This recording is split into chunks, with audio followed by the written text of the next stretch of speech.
What is up, my beautiful model 101s? My name is Robinator, and today we are continuing with the Honey High School series, part 4, the senior year. Now, after this book, it doesn't really go against, it doesn't continue like with Aviator's Minecraft school series. It goes a little more on my side, so let's see what happens. 8 chapters. That's the longest one yet. Anyway, prologue. It's been almost 3 months again. 3 months average. Anyway, since I first started looking for Brittany. So far, I've found nothing. Just that strange note from her. I did find that my lock had been broken, so she did break into my house. Well, besides looking for Brittany, I've hung out with friends and went to Mississippi for a few days. I do miss going on dates, but since I've told both of the girls I date that I choose neither of them, I really but something, stuff. Anyway, I really hope I find Brittany, not the other way around. She already knows where you live, so. Well, tomorrow I start my last year at Honey High School. Let's see how it goes. The beginning of the end.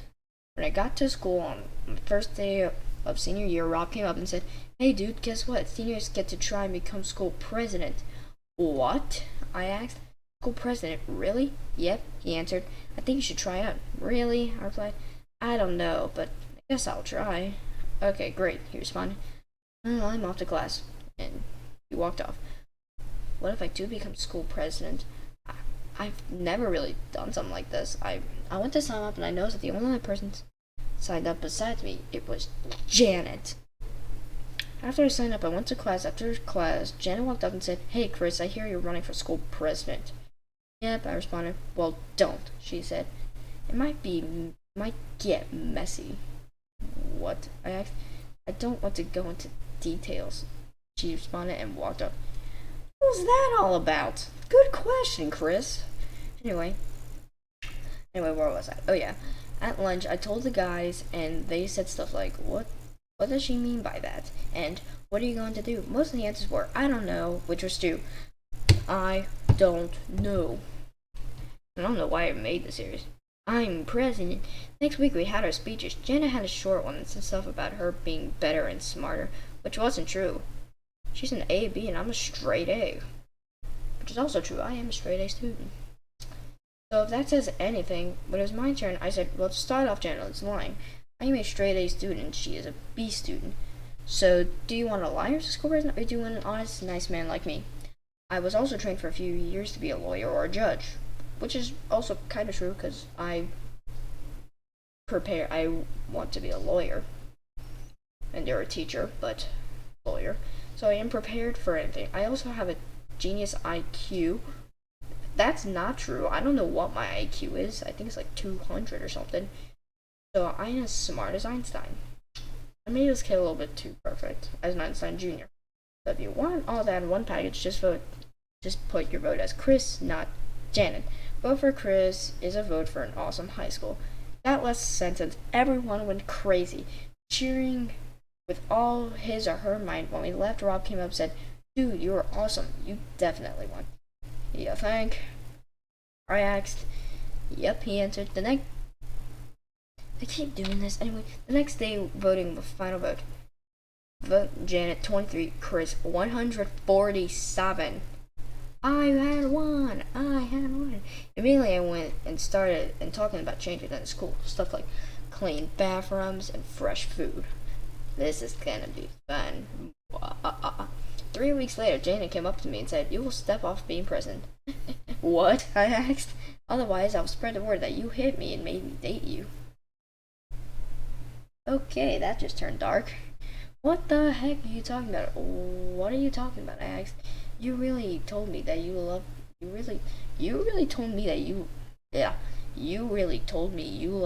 me in the most awkward way. "Wait, now you're telling lies," she said and walked off. "What was that all about?" I asked Jerry. "No idea," I replied. "That she's going to blackmail me of doing something I didn't do. What choice have I?" I found Jen later and told her, "If you blackmail me of doing something I didn't do, I'll tell everyone what you told me back in New York." "What?" she asked. I knew it. When she told me that she was scared of baby. And oh, she's not scared of having babies. She's literally scared of babies. That's, oh my god. She's so nervous. I'll let you think about that, I said. I walked off and continued to where I was going. The next day, Jana ran up and said, Chris, I've got to tell you something. What? Haven't you told me enough? Yes, I know, she responded, but it wasn't me. Tom made me. Tom? I asked, why? I don't know. Maybe he wanted me to take control of you and make you do stuff like date Brittany. What? I asked. He works for her? I know. I'm capable of putting 2 and 2 together, she said. Thanks, I said. And then I walked off. With that got my head spinning. I need to solve this. Found them. Here's where stuff gets started interesting. So buckle your seatbelt, put on your helmet, get a big old jug of water. Because here we go. But first,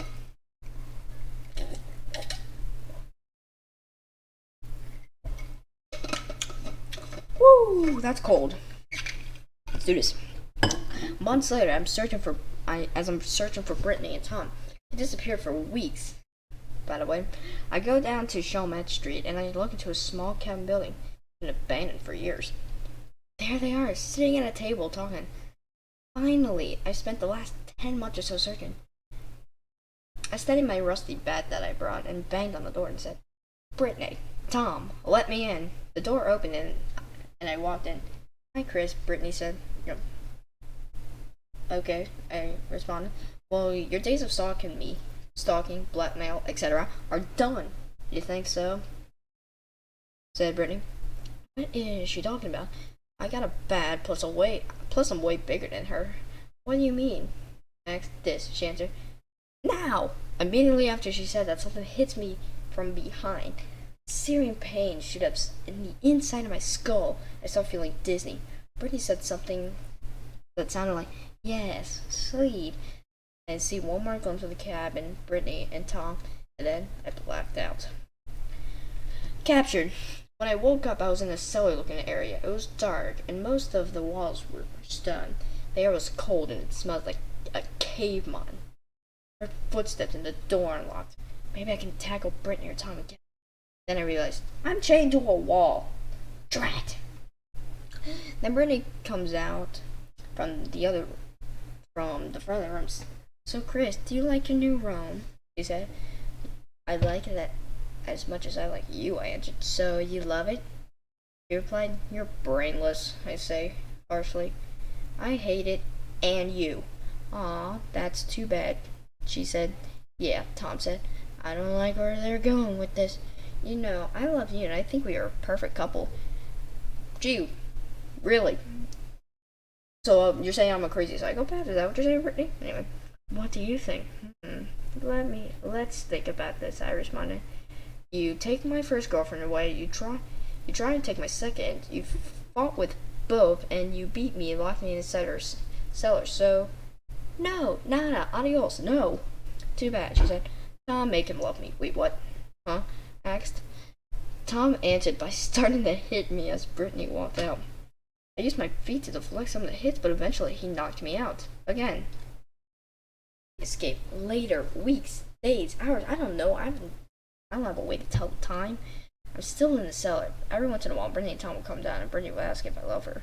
I would always say no. When I say no, she would tell Tom to beat me up.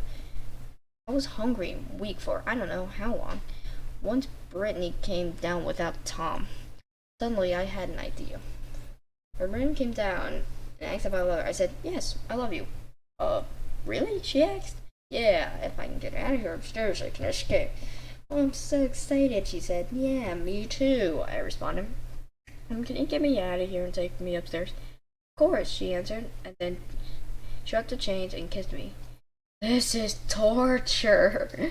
I fake kissed her back and we went upstairs. When we got upstairs, Tom asked, what is he doing up here? You won't believe this, Tom. She answered, Chris loves me. He does? He asked, heck no, I answered. You took my first girlfriend away, you tried to take my second, you fought with both, and you beat me up, left me in the cellar. Why would I love you? But Chris began to play. I told you not to trust him, said Tom. Heck yeah, and punched Tom in the face, knocked down Brittany, and jumped out the nearest window. By the way, this is a one-story building, so he didn't fall. You know that feeling when you walk in the thick forest and sharp tree branch? Well, that's what it feels like with jumping through a fool. And when I landed on the concrete, my whole body felt like passing out. But I heard Brittany coming in. I got up and ran across the town. With my exhausted, hungry, weak body, it was harder than it sounds. Even though Carbonville was small, I ran both on the road but also in my mind. Why did Brittany do that? Where should I go? The police station. Duh! Anyway, I ran all the way to the police station. When I got there, I immediately went to the nearest officer. Turns out he's the sheriff. What a coincidence. Sir, what good? He asked. Crazy love analyst, arrest them. I answered. What? He asked. I explained the story, but when I was finished, he told an officer, send the squad to that house. The officer nodded and left. Suddenly I felt dizzy. I started something. You okay, son? The sheriff asked. Then I had one look at the police station. Then I was out cold. It's over. Should I get a little violin? Anyway, when I woke up, I was in my room. My mom was standing next to me and said, Hey, sweetie. Hey, I replied, How long was I out? A week. She answered, A week? What happened to Brittany? You're sent to jail for 20 years sentence. Mom answered, Great. It's all over. Wait, I said, What's the date? May 4th? She answered, I found Brittany on the 14th of April. I was in there for 2 weeks. So does that mean graduations are tomorrow? I asked. Yep. She answered, Okay. Well, can I be alone for a bit? Of course, she responded, and then she left. Enough time to think about what I just went through. The next day, I went to a graduation. The suit was tight, and I was sweating in the 85-degree heat. Jeez. When the principal was finished his speech, he said, Now these kids are semi-adults because they haven't finished college. Carbonville, Louisiana.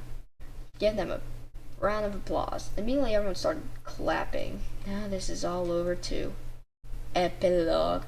After graduation, I went to Rob's house with the gang. We did stuff like play video games. Eventually, we did Truth or Dare. I had the ding-dong ditch from Mrs. Snape's house. Oh dear. To be honest, it felt good. When we finished with Truth or Dare, we decided to do wrestling matches. I'm surprised I won 1. I won 3. My mom called telling me it's time to get home. I almost screamed at her because I was having fun. Then I realized I was tired. I told the guys bye and went home. I started thinking about what I was going to do about college. So I've heard about all those colleges in Mississippi, but none of them sound good. When I got home, I went upstairs, looked at the mail this morning. Most of them are Congrat mail. I don't know what that is, but one of them said I've been invited to a college in a big city in the southern coast of Louisiana. The name was Chifuncta University. And that, my friends, is senior year of Honey High School. But I will do Chifuncta University, excuse me, in the next episode. But thank you all so much for watching. If you like this episode, please leave a like, show your support.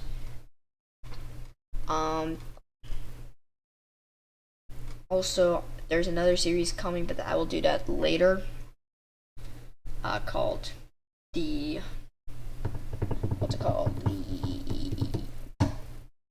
Businessman. That was it, the Businessman series. But thank you all so much for watching. If you like this episode, please hit that like button, show your support. What else?